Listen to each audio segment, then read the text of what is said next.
Começando a gravação, então. Gente, hoje a gente vai falar sobre o reino Fungi. Bom, tem uma imagem aqui, né, relativamente autoexplicativa, mas o que isso lembra a vocês? Tipo, que palavras, assim?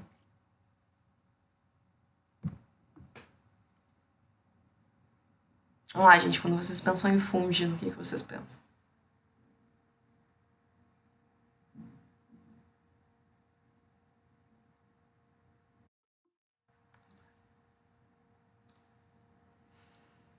Sim, em cogumelos, exatamente. Cogumelos são um tipo de fungi. Pra mim, sempre me remete à comida. Mas quais vão ser as características dos fungos? Como vocês sabem, a gente já está vendo os eucariontes ou eucariotos, que são os que têm uma carioteca verdadeira. E eles são eucariotos haploides. Vocês vão estudar isso daqui um pouquinho melhor com o professor Eduardo quando vocês começarem genética no segundo semestre. Então, vou deixar um certo mistério, mas basicamente é porque eles têm apenas um representante do gene, não são impares. Nós somos diploides. Então, dia 2, haplo. Vocês vão entender melhor isso quando o prof. Eduardo falar. Eles podem ser uni- ou pluricelulares, sendo que a grande maioria são pluricelulares. E eles são heterótrofos, só que com uma característica um pouco diferente.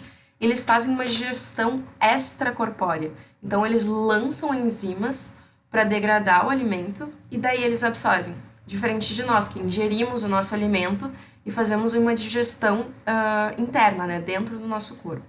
Eles precisam viver em locais úmidos, geralmente quentes, e em uma determinada faixa de pH.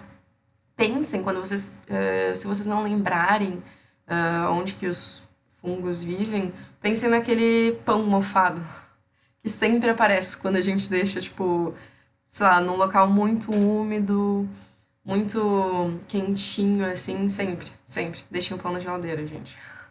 A parede celular deles é de quitina, isso é bastante importante. Sempre tem umas pegadinhas com parede celular de vegetais e de fungos. Até porque a parede celular deles é de quitina e eles também têm uma reserva energética que é de glicogênio. Nos vegetais vai ser uma parede celular de celulose e uma reserva energética de amido. Eles podem ser aeróbios, ou seja, que eles precisam de oxigênio para fazer a respiração. Lembrando que a respiração é respiração celular, tá, gente? Não é aquela respiração pulmonar que a gente tem. Ou eles são anaeróbios facultativos. Vocês lembram o que é ser anaeróbio facultativo?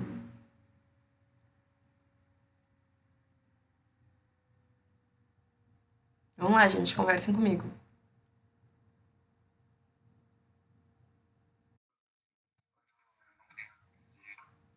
Isso, respiração. Exatamente. Isso é ser anaeróbio. Facultativo, daí vai ser que ele pode, quando não tem oxigênio, ele é anaeróbio, e quando tem oxigênio, ele é aeróbio. Existem alguns organismos que são anaeróbios estritos. Então, por exemplo, o tétano, a bactéria do tétano, ela é anaeróbia obrigatória. Se ela estiver em um ambiente com oxigênio, ela morre. Esses fungos que são anaeróbios facultativos, não. Eles conseguem sobreviver, mesmo em ambientes sem oxigênio ou com oxigênio. Como é que é a organização corporal deles? Ela é um pouco diferente. A estrutura base deles são as hifas. As hifas podem ser de diferentes formas. Elas podem ser contínuas ou septadas, então que elas têm pequenas reentrâncias, tipo separações. Se tu juntar várias hifas, tu vai formar um micélio. Então, aqui nós temos a representação das hifas. E, gente, existem dois tipos de micélio, que seria o micélio vegetativo, que é para o organismo basal, assim, o seu metabolismo basal, as suas funções, e o micélio reprodutivo, que é quando esse fungo estiver numa época de se reproduzir, vai ser formada essa estrutura, que geralmente vai lançar esporos. Quando a gente tem essa estrutura sendo formada com vários grupos de micélios, como é o caso aqui, nós temos o que nós chamamos de corpo de frutificação. Então, isso daqui não é apenas um micélio reprodutivo, mas também um corpo de frutificação. Então, aquilo que a gente enxerga do fungo, muitas vezes não é o fungo em si, não é a totalidade do fungo, é apenas o seu corpo de frutificação, a sua estrutura reprodutiva. E aqui nós temos um cladograma, gente. Lembrem que cladograma é muito importante nós sabemos lê-los. Lembrem, então, que existe uma questão temporal e que nós lemos eles neste sentido. Então, sendo estes os mais recentes, e aqui embaixo seria, né, o mais antigo, e esses daqui, no caso, também os mais antigos. Então, como é que surgiram os fungos? Primeiro nós temos o surgimento das hifas, que vão ser a organização do corpo, a parede celular de quitina, reprodução por esporos, glicogênio como reserva e decomposição e absorção como forma de nutrição. Sem isso, não pode ser um fungo. Porém, o que acontece? A partir deste ancestral comum, que tem todas essas características, surgem seres diferentes. Por um lado, nós temos seres que vão ter esporos flagelados, que nós chamamos de zoósporos, e daí vai dar origem a um dos representantes do grupo dos fungos, que é os quitridiomicetos. Gente, geralmente se tiver miceto, vai ser um tipo de fungo, tá? E é apenas ele que tem esses zoósporos, vejam que é só ele que vai ter essa característica. Por outro lado, surgem os esporos sem flagelos, que são mais comuns. Vejam que todos esses três vão ter esporos sem flagelos. Aí o que tem apenas essa característica é o zigomiceto, e aí aqui nós vamos ter outro ancestral com esporos sem flagelos, que vai dar origem, por causa do ascósporo, aos ascomicetos. Asco é mais ou menos saco, vocês vão ver por que isso é importante. E os badiósporos, que são os basidiomicetos. Sempre que tiver esses poros, a gente está falando de tipos diferentes de esporos, ok? E é basicamente isso que diferencia as várias classes que nós temos dentro dos fungos. Então, vamos começar com os zigomicetos. Gente, os zigomicetos são uma classe bastante importante e bastante conhecida. São aqueles fungos, aqueles bolores que a gente vê no pão, nos alimentos, na laranja. É aquele sanduíche que a gente esquece que estava guardado dentro de um pote, e daí quando a gente abre, tá tipo multicor, assim, e chega quase a sair um vaporzinho. Se isso acontecer, esse vaporzinho são os esporos, gente. Eles não formam um corpo de frutificação e eles são predominantemente terrestres. Opa, deu uma trancada aqui, vocês estão me ouvindo? Perfeito. Os ascomicetos, gente, se vocês tiverem que focar em um desses grupos, foquem nos ascomicetos, porque eles são muito importantes. A gente tem muitas relações a serem feitas. Então, os ascomicetos, eles podem ser uni- ou pluricelulares, e eles são os que têm uma maior diversidade. Também por isso que a gente tem tantas relações. Um exemplo muito importante são as leveduras, que a gente chama de Saccharomyces cerevisiae. Sim, gente, é usado para fazer cerveja.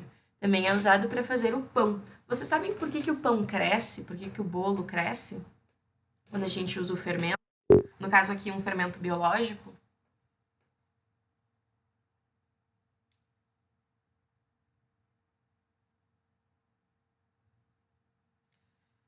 Esses fungos, quando eles estiverem, eles vão estar se alimentando lá, vão fazer sua própria respiração, e essa respiração anaeróbica vai ser por fermentação. Essa fermentação vai ser uma fermentação alcoólica, que vai liberar CO2. Se vocês não lembram dos tipos de fermentação alcoólica e lática, deem uma olhadinha. A alcoólica ela vai liberar CO2. Então, basicamente, esse fungo ele vai estar respirando, vai estar se alimentando, vai estar respirando, e daí ele vai começar a liberar CO2, e esse CO2 vai formar bolinhas. E essas bolinhas vão fazer com que a massa inche, com que a massa cresça. Isso é muito importante, gente. Isso já caiu no vestibular e é legal de a gente saber também. Os ascomicetos também podem formar os bolores coloridos e também podem ser comestíveis, como por exemplo as turfas, e fazem parte da produção de queijos, de laticínios.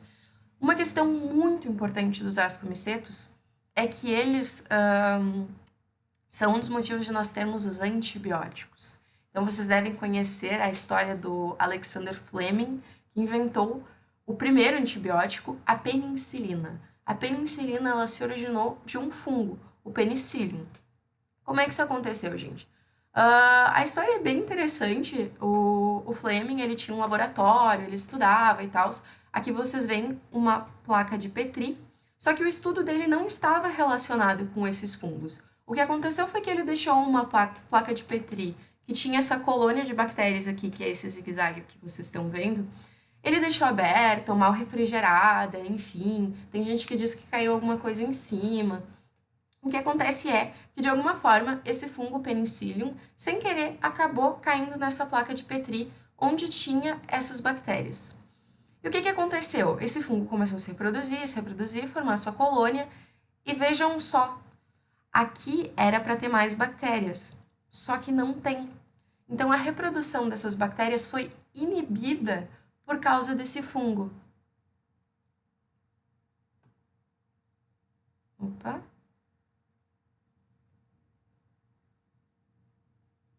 Vocês estão me ouvindo?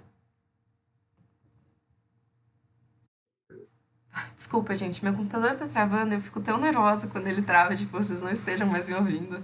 Obrigada por ficar respondendo que sim. Mas então vocês vejam que esse fungo naturalmente produz algo que inibe o crescimento da bactéria. Como é que a gente chama essa relação ecológica? Vocês aprenderam com o professor Tiago.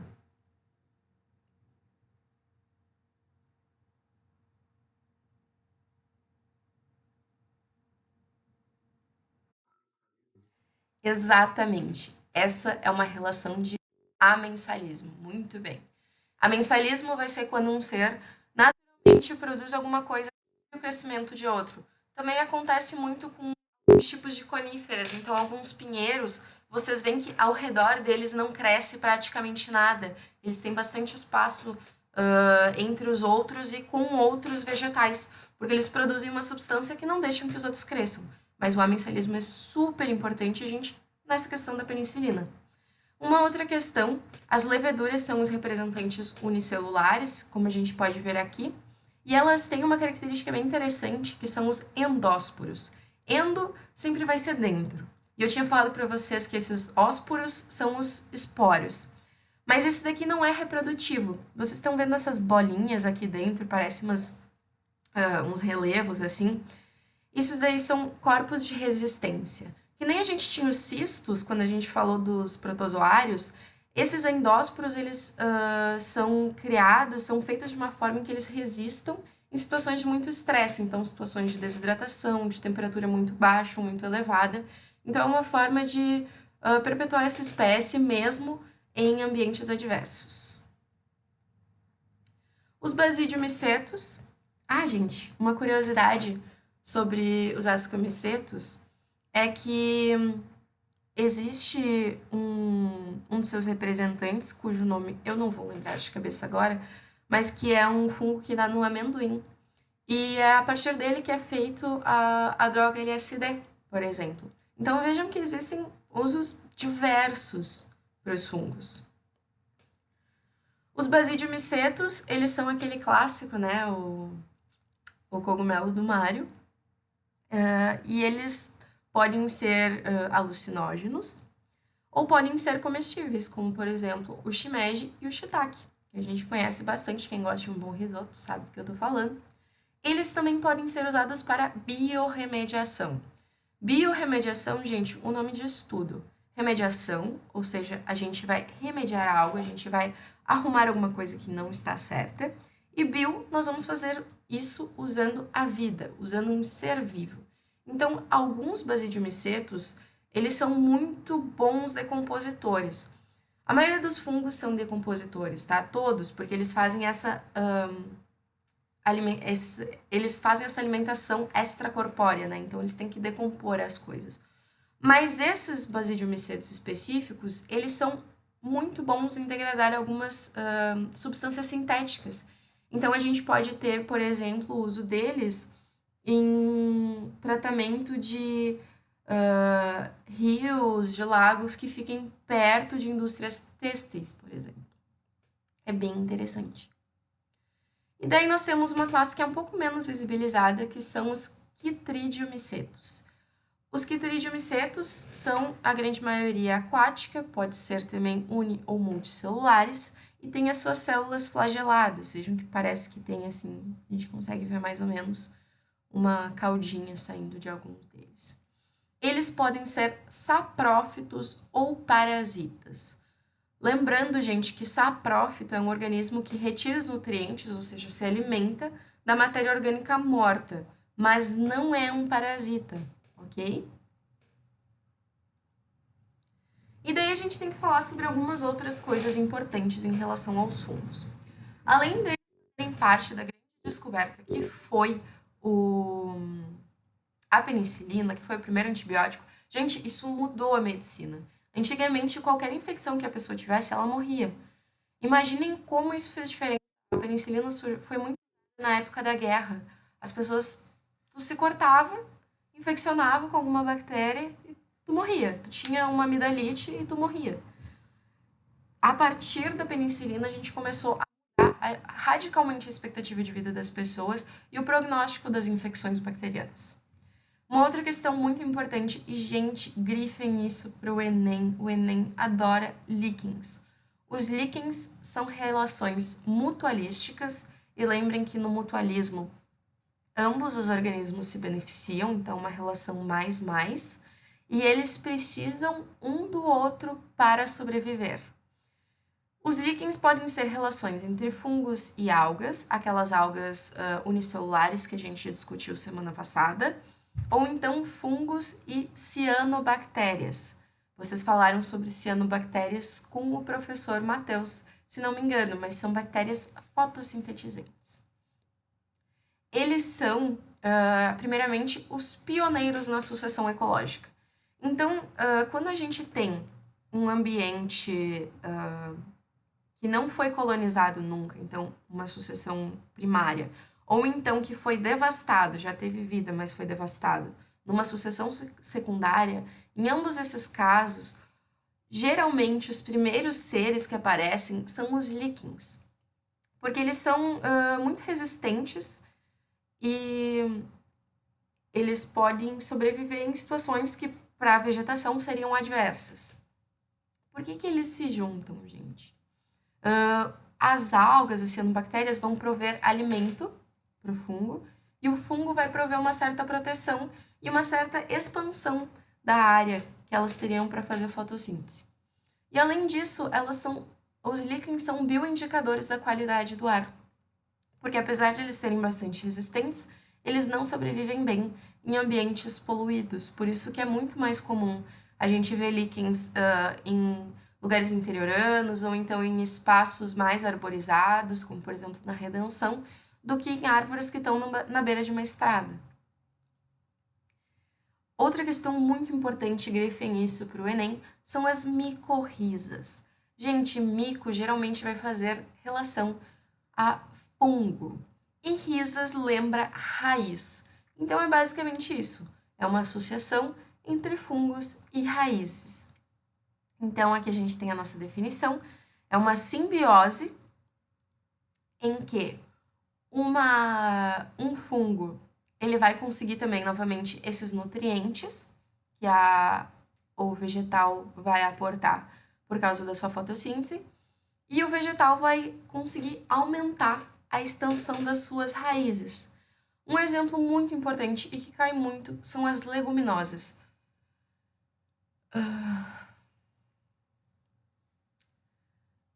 Gente, reprodução dos fungos. Nós podemos ter tanto reprodução assexuada quanto sexuada. Na reprodução assexuada, lembrem, não há troca de genes, então não há mutação, não há variabilidade genética.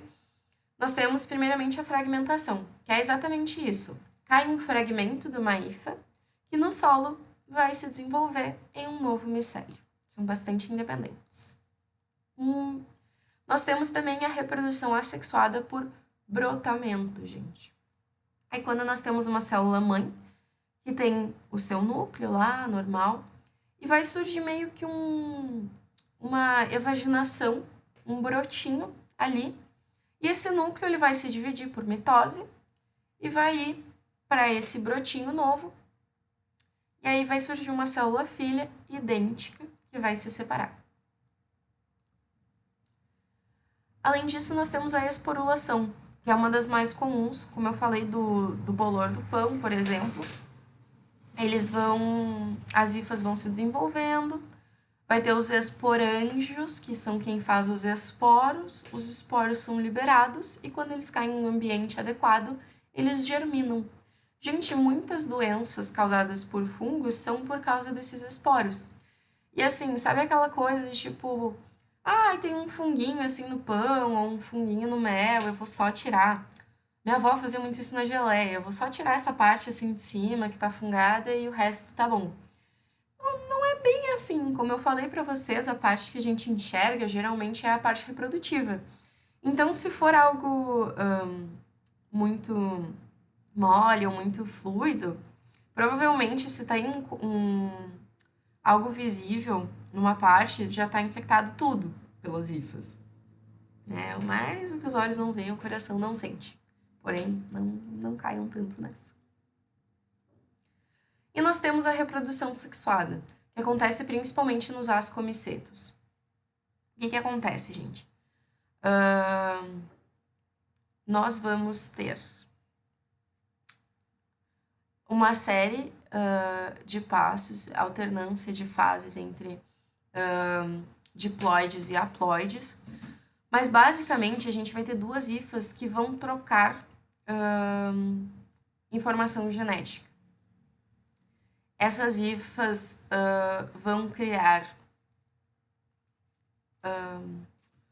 estruturas diploides, então aqui vejam, vão ter as hifas dicarióticas, e essas hifas vão acabar sofrendo meioses e mitoses até a gente ter o fungo haploide.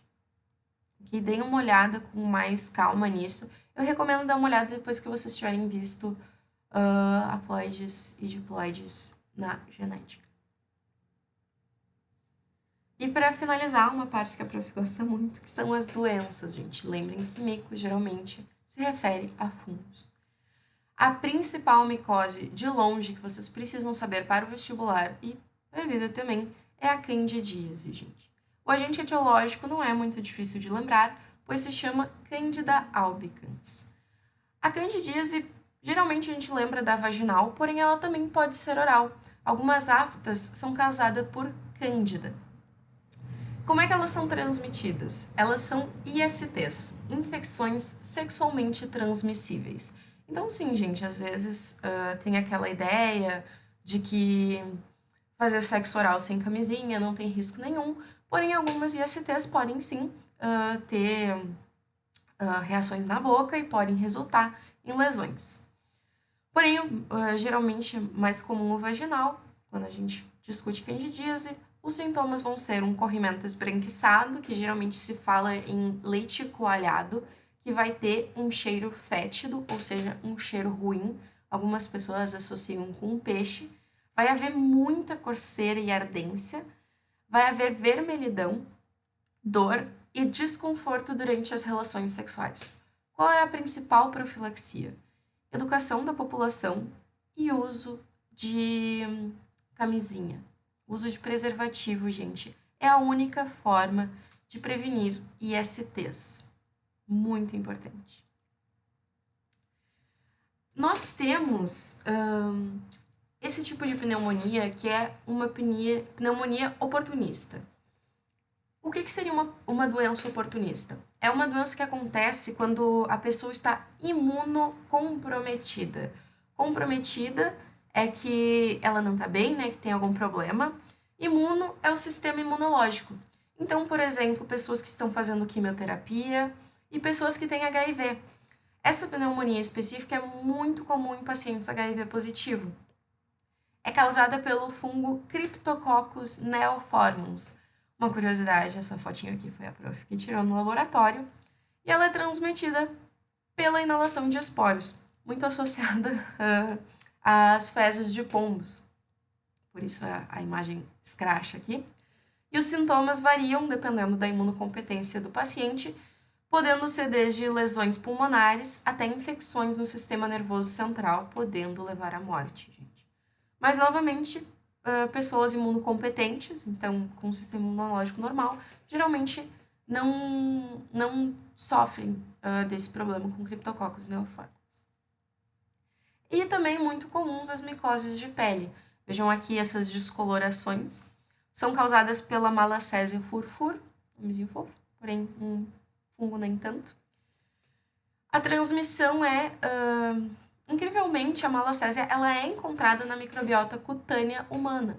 Lembrem que a gente tem seres vivos na nossa pele, no nosso intestino, enfim, todo o nosso corpo tem diversos seres vivos, dentre eles bactérias, dentre eles fungos, que são importantes. Porém, quando a gente tem um desequilíbrio, um crescimento excessivo de um ou de outro, a gente vai ter problemas, como, por exemplo, essa micose que causa lesões esbranquiçadas na pele.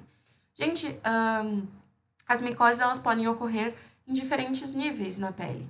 Então, podem ser mais superficiais, que acontecem aqui na derme, podem ser subcutâneas, e isso, quem não entender agora, talvez dê uma olhadinha depois no Google a estrutura da pele, mas a gente vai falar sobre isso quando a gente falar de histologia, que vai ser comigo também no segundo semestre, ou então elas podem ser mais profundas ainda, ok? E as onicomicoses, que são muito comuns. Elas, ônico associa à unha. São aquelas micoses que ocorrem nas unhas, geralmente quando a pessoa fica muito tempo com a meia suada ou com o sapato sujo, ou então quando a gente anda descalço naquelas piscinas públicas, vestiários que, enfim, tem uma condição sanitária um pouco duvidosa. Geralmente é aquela unha que fica esbranquiçada, ela fica fraca, quebradiça, mas pode ter outras manifestações. A mais clássica é essa unha esbranquiçada e fraca. Pode também ocorrer micoses entre os dedos, é muito comum em pessoas idosas, justamente porque é um espaço que fica fechado, né, abafado por causa da meia, do sapato, geralmente. É úmido por causa do suor e é quente. Então é um espaço perfeito para um fungo. Então tem aqueles fungos no meio dos dedos ou então na sola dos pés, super comum também. Tratamento com antifúngicos, ele tem que ter uma certa cautela, pois os antifúngicos orais, eles são bem fortes, eles são degradados no fígado e tem que ter um certo cuidado, tem que ficar dosando. Mas também existe antifúngico tópico. Então, muitos de vocês já devem ter visto cetoconazol, que a gente passa quando tem essas onicomicoses, que é uma pomadinha. E as gurias provavelmente conhecem o fluconazol, que é uma pílula que se toma geralmente quando se tem candidíase. Gente, é isso sobre fungos. Vocês têm alguma dúvida?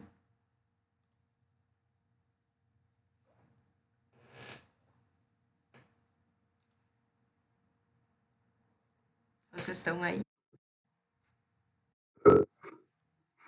Oi, Chuchu. O amido é a mesma coisa que glicogênio? Como é que é? Não. Tava... Ótima pergunta.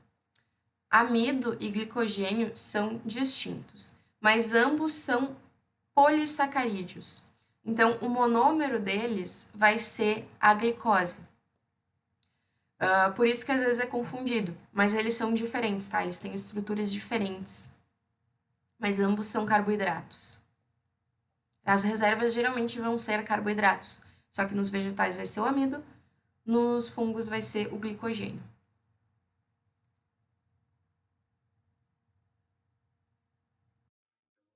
A reserva energética dos fungos é o glicogênio, então. Isso, perfeito.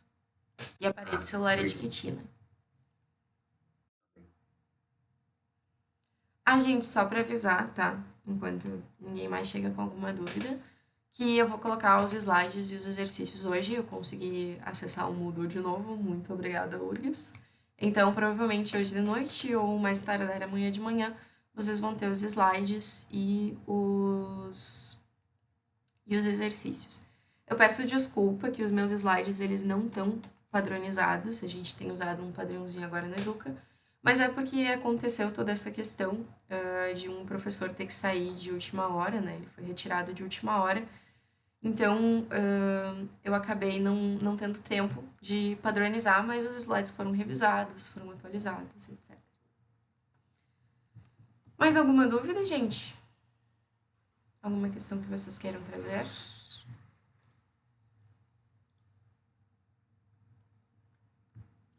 Então tá.